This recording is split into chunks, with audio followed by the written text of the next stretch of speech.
দুর্যোগ ব্যবস্থাপনা ও ত্রাণ মন্ত্রী আসাদুল হাবিব দুলু বলেছেন, গত 17 বছরে দুর্নীতিতে নিমজ্জিত থাকা দেশ একদিনে পরিষ্কার করা সম্ভব নয়।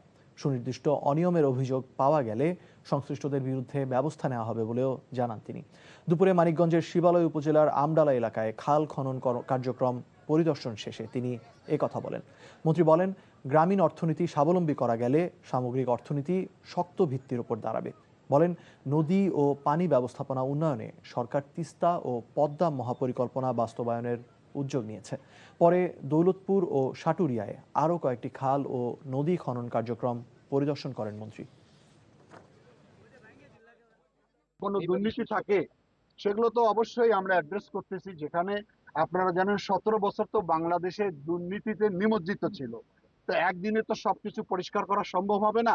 তবে এ ধরনের কোনো যদি স্পেসিফিক অভিযোগ হয় তাদের বিরুদ্ধে অবশ্যই আমরা ব্যবস্থা গ্রহণ করব।